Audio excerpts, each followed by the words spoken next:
નમસ્કાર વિદ્યાર્થી મિત્રો, હું અંજલિ ખંડેલવાલ ફરી પાછા આપણે મળી રહ્યા છે આપણી આ ચેનલ VVS સ્માર્ટ લર્નમાં.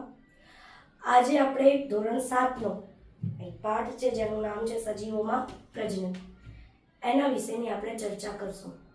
આ પાઠ જે છે એ સત્ર 2નો પાઠ છે. તો વિદ્યાર્થી મિત્રો, તો સૌપ્રથમ આપણે આ પાઠમાં પ્રજનન જે છે એ સજીવોનું લક્ષણ છે. તો એવા સજીવોના અલગ અલગ લક્ષણો છે. આપણે એ લક્ષણોની ચર્ચા કરશું કે કયા લક્ષણો છે. તો પહેલું લક્ષણ છે સજીવો હલનચલન કરે છે. તો સજીવો આપણને ખબર છે કે જે સજીવો જે છે એ એક જગ્યાએથી બીજી જગ્યાએ સ્થાનાંતર કરે છે, એક જગ્યાએથી બીજી જગ્યાએ જાય છે. તો આ જે થયું એ સજીવોમાં હલનચલન થયું. પરંતુ તમને પાછો પ્રશ્ન થશે કે વનસ્પતિઓ ક્યાં હલનચલન કરે છે? તો વનસ્પતિઓમાં અદ્રશ્ય હલનચલન જોવા મળે છે. કેવી રીતે અદ્રશ્ય હલનચલન?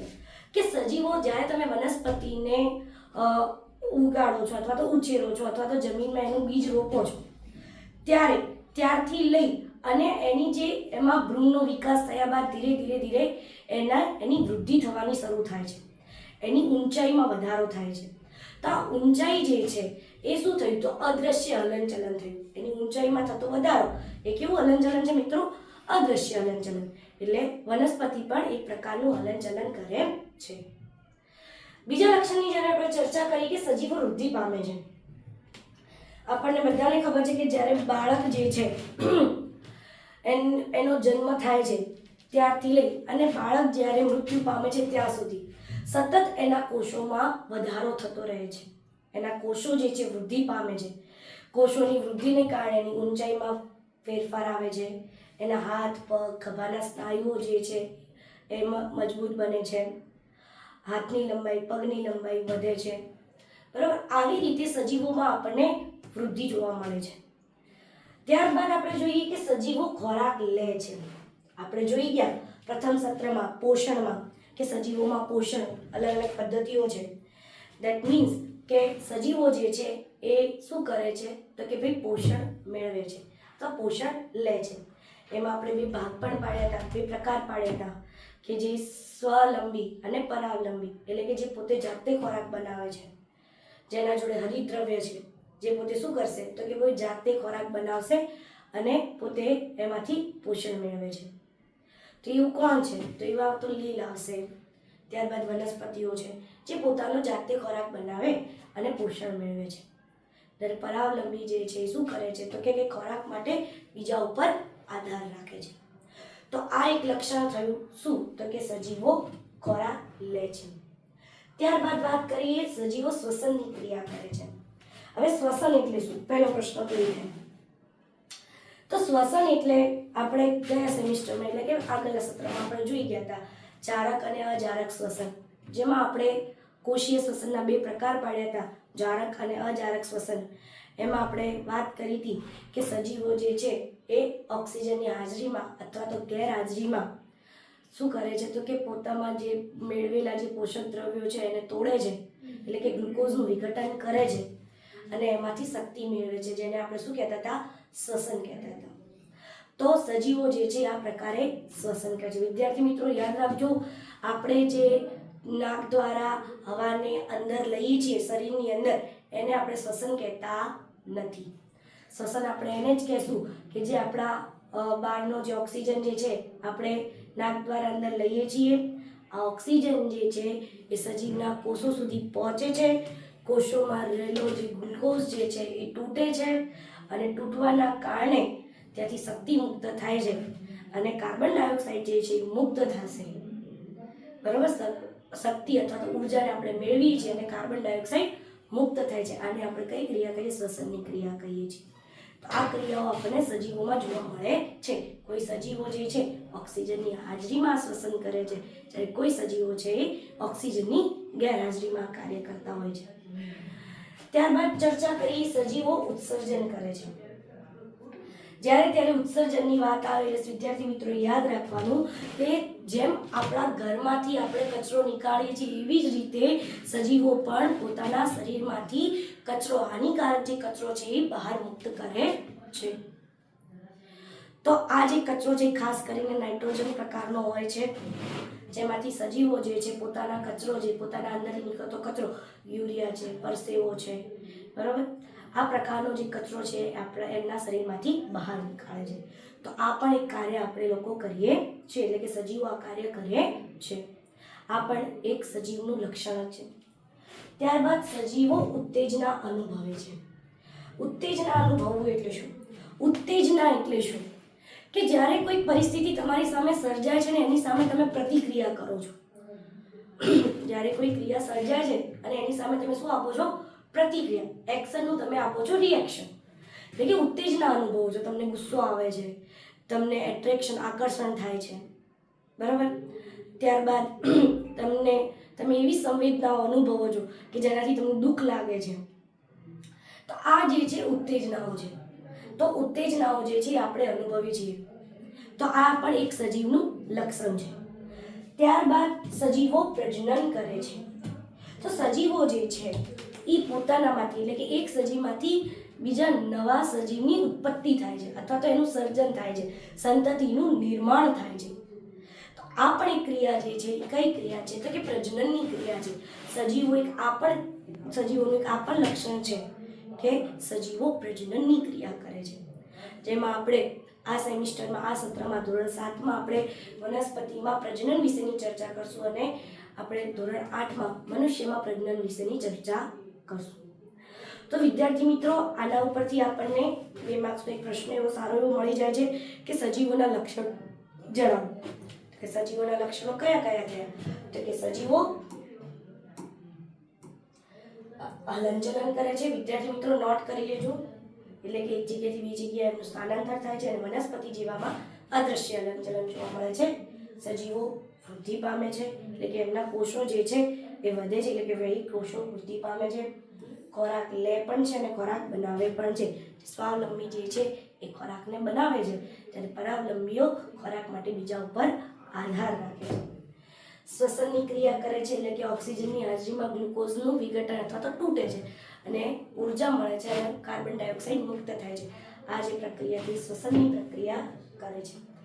ઉત્સર્જન એટલે કે શરીર જેમાંથી સજીવો જે છે પોતાના શરીરમાંથી હાનિકારક કચરાને બહાર અથવા તો બિન ઉપયોગી જે દ્રવ્યો છે એને બહાર નીકાળે છે. ત્યારબાદ ઉત્તેજના અનુભવે છે કે કોઈ ક્રિયાઓ થઈ રહી હતી તો એની સામે પ્રતિચાર આપવા માટે સક્ષમ છે. ત્યારબાદ આપણે ચર્ચા કરી પ્રજનનની. તો કે સજીવો જે છે એક સજીવમાંથી નવા સજીવનો અથવા તો 2 કોષોમાંથી, 2 પિતૃકોષોમાંથી એક નવા સજીવનું સર્જન થાય છે. તો વિદ્યાર્થી મિત્રો, આ સત્રમાં આપણે જે ભણવાનું જે છે આપણો પાઠનું નામ છે વનસ્પતિમાં પ્રજનન. કે વનસ્પતિ જે છે એ કઈ ક્રિયાઓ દ્વારા પ્રજનનની ક્રિયા કરે છે એ હવે આપણે સમજશું. વિદ્યાર્થી મિત્રો, હવે આપણે શીખીએ કે પહેલા પ્રજનન એટલે શું. એની વ્યાખ્યાથી આપણે સ્ટાર્ટ કરીએ. પ્રજનન એટલે પિતૃમાંથી નવા સજીવો ઉત્પન્ન થવાની ક્રિયા. પિતૃ છે, પિતૃકોષો જે છે એમાંથી નવો સજીવ ઉત્પન્ન થવાની ક્રિયાને પ્રજનન કહે છે.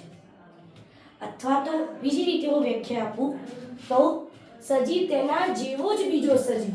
સમજો વિદ્યાર્થી મિત્રો, આ શબ્દ જે છે સમજવા લાયક શબ્દ છે કે સજીવો જે છે એ તેના જેવો જ નવા સજીવને, બીજા સજીવને ઉત્પન્ન કરે છે. આ ક્રિયાને પણ આપણે શું કહીએ છીએ? પ્રજનન. વિદ્યાર્થી મિત્રો નોટ ડાઉન કરી લેજો વ્યાખ્યા. કે પ્રજનનની વ્યાખ્યા 1 માર્ક્સમાં પૂછાતી હોય છે કે પ્રજનન એટલે શું? તો પિતૃમાંથી નવા સજીવો ઉત્પન્ન થવાની ક્રિયાને પ્રજનન કહે છે. સજીવો તેના જેવો બીજો સજીવ ઉત્પન્ન કરે છે તેને આપણે પ્રજનન કહીએ છીએ. તો પ્રજનનના 2 પ્રકાર છે. ભલે મનુષ્યમાં થતું પ્રજનન હોય કે વનસ્પતિમાં થતું પ્રજનન હોય, એમાં 2 પ્રકાર છે. પહેલું જે છે એ અલિંગી પ્રજનન અને બીજું છે લિંગી પ્રજનન. કેટલા પ્રકાર છે વિદ્યાર્થી મિત્રો? 2 પ્રકાર છે. પ્રશ્ન પૂછાય પ્રજનનના 2 પ્રકાર અથવા તો પ્રજનનના કેટલા પ્રકાર છે, કયા કયા, અથવા તો પ્રજનનના 2 પ્રકારોના નામ આપો. એક માર્કનો પ્રશ્ન છે વિદ્યાર્થી મિત્રો, આ પણ નોટ ડાઉન કરી લેજો. આપણે પોઈન્ટ ટુ પોઈન્ટ જ જશું એટલે તમે તમારી પોતાની નોટ્સ બનાવી શકો છો.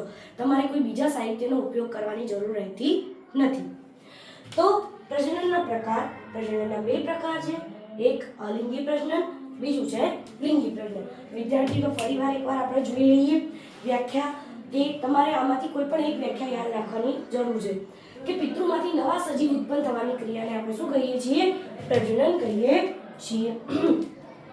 અથવા તો સજીવ તેના જેવો જ બીજો સજીવ ઉત્પન્ન કરે છે. જે સજીવ જે છે એના જેવોને જેવો બીજો એક સજીવ ઉત્પન્ન કરે છે. તો ગાયમાંથી આપણને વાછરડું એના જેવી જ લાગતી હોય છે, વાછરડું પણ એના જેવું જ લાગતું હોય છે. એવી જ રીતે વનસ્પતિ આંબાનું બીજ આપણે રોપીએ છીએ અને એમાંથી આપણને આંબો જ મળે છે. એવું નથી કે લીમડો મળી જાય, એવું છે નથી ને? હા, તેનો અર્થ શું થયો કે સજીવ જે છે તેના જેવો જ પોતાના જીવ જ બીજા સજીવને ઉત્પન્ન કરે છે અને આપણે શું કહીએ છીએ?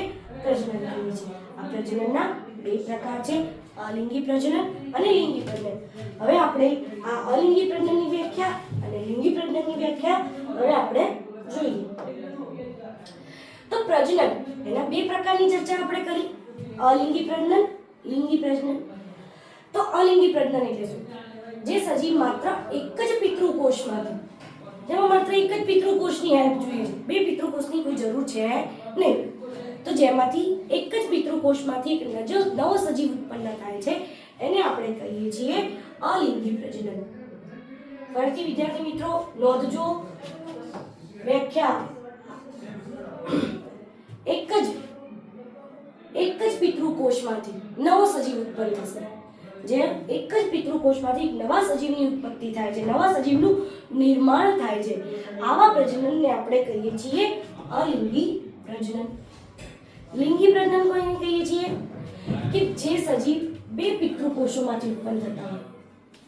વિદ્યાર્થી મિત્રો ખાલી જગ્યામાં પૂછાય એવા છે, બરોબર? તો જે મેં બોક્સ બનાવ્યું છે એ પ્રમાણે તમે પણ હાઇલાઇટ કરજો તમારા પોઈન્ટને, કે જે સજીવ બે પિતૃકોષોથી ઉત્પન્ન થતા હોય, બે પિતૃકોષોની મદદથી ઉત્પન્ન થતા હોય, આવા પ્રકારના પ્રજનનને લિંગી પ્રજનન કહે છે. ત્યારબાદ બીજો મુદ્દો જોઈએ કે અહીંયા અલિંગી પ્રજનનમાં બીજ રોપવાની જરૂર હોતી નથી. બીજ વિના નવો છોડ ઉત્પન્ન થતો હોય છે, બરાબર? તો કે બીજ રોપ્યા વિના નવો સજીવ ઉત્પન્ન થઈ જશે. ત્યાં બીજો વાવવાની કોઈ જરૂર હોતી નથી. બીજ વિના તમે વનસ્પતિના કોઈ પણ એક ભાગને, મૂળ, પ્રકાંડ પણ કોઈ પણ એક ભાગને કાપી અને જમીનમાં ઉગાડો છો તો એ જાતે પોતે એક નવા સજીવની જેમ ઉત્પન્ન થતો હોય છે. ઉદાહરણમાં યાદ રાખશું સકરિયા, ગાજર, આદુ, બટેટા, બીજા ઘણા પણ ઉદાહરણ છે. ત્યારબાદ લિંગી પ્રજનનમાં જોઈએ કે બીજ રોપ્યા પછી નવો છોડ ઉત્પન્ન થાય છે, કે અહીંયા આપણે બીજ રોપવાની જરૂર પડે છે. બીજ રોપ્યા વિના અહીંયા નવા છોડ ઉત્પન્ન થશે નહીં. તો એમાં વિદ્યાર્થી મિત્રો આપણે જોઈએ ઉદાહરણ તરીકે કેરી, ચીકુ, નારંગી વગેરે. બીજા પણ ઘણા ઉદાહરણ છે, જેવા કે સકરટેટી છે, ત્યારબાદ તરબૂચ છે, બરાબર, વગેરે એના ઉદાહરણો છે.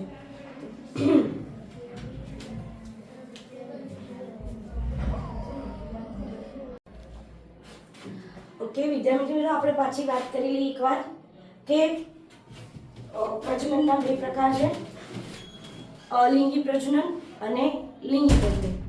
પ્રજનનને ઇંગ્લિશમાં કહેવાશે રિપ્રોડક્ટિવ સિસ્ટમ. તો અલિંગી પ્રજનનમાં આપણે વ્યાખ્યા શું જોઈ હતી? ફરીથી એકવાર રિમાઇન્ડ કરી લઈશું ફટાફટ વિદ્યાર્થી મિત્રો, રિકોલ કરી લો ફટાફટ. જે સજીવ માત્ર એક જ પિતૃકોષમાંથી ઉત્પન્ન થતો હોય એવા સજીવોને આપણે કહીએ છીએ. એવા સજીવોમાં જોવા મળતી જે પદ્ધતિ છે પ્રજનનની એ છે અલિંગી પ્રજનન. જે બીજ રોપ્યા વિના, એમાં બીજ રોપવાની જરૂર હોતી નથી. તમે વનસ્પતિનો કોઈ પણ વાનસ્પતિક અંગ લઈ અને તમે જ્યારે એને જમીનમાં રોપો છો ત્યારે તે ઉગવાનું શરૂ કરી દે છે. એમાં બીજ રોપવાની જરૂર રહેતી નથી. ઉદાહરણ તરીકે સકરિયું, ગાજર, આદુ વગેરે. ત્યારબાદ લિંગી પ્રજનન. જે સજીવ બે પિતૃકોષોથી ઉત્પન્ન થતો હોય તેને લિંગી પ્રજનન કહે છે, જેમાં બે પિતૃકોષોની જરૂર રહે છે. નરકોષ અને માદાકોષ, એટલે કે નરજન્યુ અને માદાજન્યુની જરૂરિયાત રહે છે.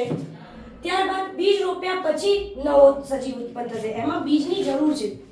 બીજ હશે તો જ આપણે નવો છોડ ઉત્પન્ન થઈ શકે છે. ઉદાહરણ તરીકે કેરી, ચીકુ, નારંગી. હવે વિદ્યાર્થી મિત્રો આમાંથી પ્રશ્નો કેવા પૂછાય છે? તો આમાંથી ખાસ કરીને પ્રશ્નો એવા પૂછાય છે કે પ્રજનનની 2 પદ્ધતિઓ અથવા તો પ્રજનનના 2 પ્રકાર જણાવો તથા તેને સમજાવો. તો તમારે આ રીતે ફ્લોચાર્ટ દ્વારા પણ તમે સમજાવી શકો છો અથવા તો તમે 1 by 1 લખીને પણ સમજાવી શકો છો. ત્યારબાદ આનો તફાવત પણ પૂછાઈ શકે છે. તો આપણને આ પ્રશ્ન જે છે તફાવતમાં પણ ઉપયોગી છે, સાથે સાથે 2 માર્ક્સનો પ્રશ્ન પણ પૂછાઈ શકે છે. ત્રીજી વસ્તુ 1 માર્ક્સમાં તમને 1 માર્ક્સમાં એના ઉદાહરણ પૂછાઈ શકે છે. તો ઉદાહરણ, ખાલી જગ્યા, ખરા અને ખોટામાં. તો આ પ્રશ્ન જે છે તમને હેતુલક્ષી માટે પણ ઉપયોગી છે, સાથે સાથે 2 માર્ક્સનો જે પ્રશ્ન આવે છે એના માટે પણ ઉપયોગી છે. નવા ટોપિકની કે વાનસ્પતિક પ્રજનન કોને કહેવાય? તો વાનસ્પતિક પ્રજનન પહેલા આપણે વાનસ્પતિક અંગો વિશેની ચર્ચા કરીએ કે વાનસ્પતિક અંગો કોને કહેવાય. તો વાનસ્પતિક અંગો કયા? તો મૂળ, પ્રકાંડ, પર્ણ. કયા? વિદ્યાર્થી મિત્રો ધ્યાન રાખજો. જે વનસ્પતિના અંગો છે કેવા અંગો છે? મૂળ, પ્રકાંડ, પર્ણ અને એમની કલિકા. આ જે અંગો છે એને કહેવાશે વાનસ્પતિક અંગો. હવે આગળ થોડા વધીએ કે વાનસ્પતિક પ્રજનન કોને કહેવું? કે નવો છોડ મૂળ, પ્રકાંડ, પર્ણ અને કલિકા જેવા વનસ્પતિના ભાગોને વાવીએ છીએ. એને આપણે જમીનમાં વાવીએ છીએ અને તેમાંથી નવો છોડ ઉત્પન્ન કરી શકાય છે. તો આવા પ્રજનનને કહેવાશે વાનસ્પતિક પ્રજનન. ફરીથી એકવાર વિદ્યાર્થી મિત્રો જોઈ લો કે નવો છોડ, વાનસ્પતિક પ્રજનન એટલે શું? કે નવો છોડ મૂળ, પ્રકાંડ, પર્ણ. ખાલી જગ્યામાં પૂછાયું છે, 1 માર્ક્સના પ્રશ્નમાં પૂછાયું છે કે મૂળ, પ્રકાંડ, પર્ણ અને કલિકા જેવા જે ભાગો જે છે એ વનસ્પતિના વાનસ્પતિક ભાગો છે. એમને વાવી અને નવો છોડ આપણે જે ઉછેરશું આવા જે પ્રજનન છે એને કહેવાશે વાનસ્પતિક પ્રજનન. વિદ્યાર્થી મિત્રો 1 માર્ક્સમાં પૂછાય એવી વ્યાખ્યા છે કે વાનસ્પતિક પ્રજનનની વ્યાખ્યા આપો કે નવો છોડ મૂળ, પ્રકાંડ, પર્ણ અને કલિકા જેવા વનસ્પતિના ભાગોને વાવી અને તેમાંથી નવો છોડ ઉત્પન્ન કરી શકાય છે. આવા પ્રજનનને આપણે વાનસ્પતિક પ્રજનન કહીએ છીએ. હવે વાનસ્પતિક પ્રજનનની અમુક ફાયદા છે, એની ચર્ચા કરી. કયા ફાયદાઓ છે? કે વાનસ્પતિક પ્રજનનના ફાયદા: ઉછળતી વનસ્પતિને ઉગવા માટે ઓછો સમય લાગે છે.